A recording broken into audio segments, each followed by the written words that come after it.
Bismillahirrahmanirrahim. Assalamualaikum warahmatullahi wabarakatuh. Salam sejahtera bagi kita semua.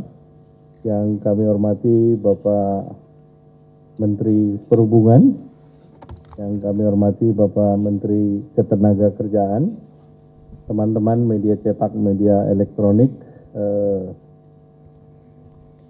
Pertama, sebagaimana kita ketahui bahwa tantangan geoekonomi masih dinamis, walaupun berharap sudah mulai ada titik di Timur Tengah, di Selat Hormuz, namun sampai saat sekarang kita terus monitor terkait dengan perkembangan di Timur Tengah.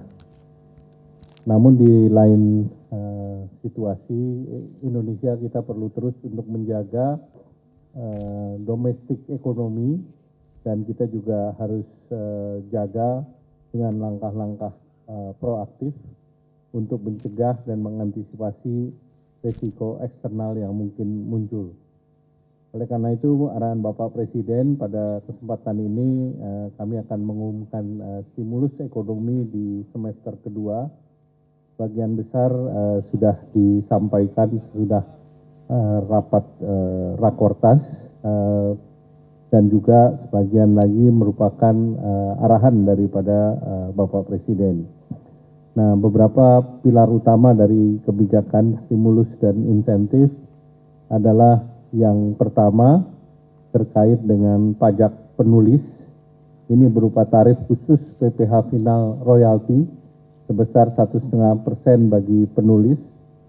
Regulasi existing itu rata-rata 5-35%, dan ini adalah salah satu dari janji kampanye Bapak Presiden. Dan yang kedua, untuk mendorong mobilitas masyarakat, arahan Bapak Presiden untuk diskon transportasi sekalian saja diumumkan untuk periode libur sekolah maupun libur Nataru, diikuti dengan insentif baik itu transportasi udara selama musim liburan maupun di Nataru.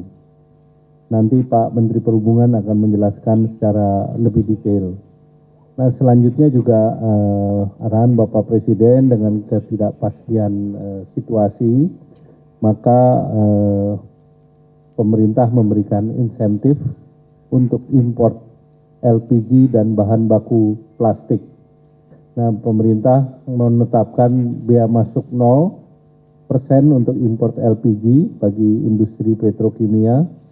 Dengan ini diharapkan bisa meningkatkan nilai manfaat bagi sektor ekonomi sebesar 2,25 triliun berupa pengurangan kos bagi industri terkait dan efek multiplier efek atau efek pengganda yang bisa didorong. Kemudian juga pemerintah mengharapkan dengan adanya bahan baku plastik yang 0, ini juga akan membantu terkait dengan inflasi, terutama hampir seluruh packaging makanan dibungkus dengan plastik, sambil kita menunggu perkembangan daripada situasi. Dan selanjutnya pemerintah juga terus mendorong untuk import suku cadang pesawat ini diturunkan menjadi 0%. Ini juga untuk mendukung industri penerbangan dan industri MRO agar daya saing industri MRO juga lebih bisa ditingkatkan. Selanjutnya terkait program magang dan vokasi ini dilanjutkan.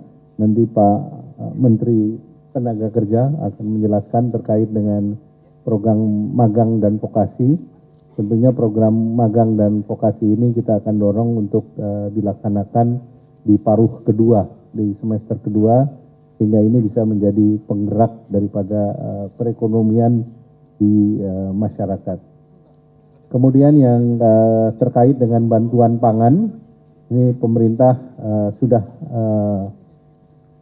atas arahan Bapak Presiden, Pak Presiden Prabowo mengarahkan untuk ini dilanjutkan untuk 3 bulan kemudian, yang dimulai lagi bulan Juli, Agustus, September, untuk penerima sebesar 33,24 juta penerima, dan dibutuhkan anggaran sebesar 17,54 triliun.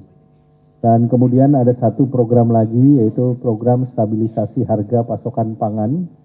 Nah, ini adalah untuk perajin tahu dan tempe untuk dijaga subsidi sebesar Rp2.000 per kilogram dengan target kuota 250.000 ton. Kita ketahui kita beli kebutuhannya adalah 2,5 juta ton per tahun, namun kita siapkan 250.000 dengan subsidi 2.000 kilogram yang nantinya akan diberikan apabila harga kedelainya di atas harga acuan pembelian. Baik terkait bantuan beras maupun bantuan stabilisasi pangan, ini sudah dirapatkan dengan Menko Pangan, dan Menko Pangan sudah bersurat ke tempat kami di Menko Perekonomian, dan ini kami sudah bahas secara lintas kementerian dan juga sudah mendapatkan arahan dari Bapak Presiden. Jadi total stimulus yang dikeluarkan oleh pemerintah untuk di semester kedua ini nilainya sekitar Rp26,34 triliun. Stimulus insentif transport sekitar Rp2,04 triliun, anggaran magang dan vokasi sekitar Rp6,26 triliun, dan bantuan pangan sebesar Rp18,04 triliun.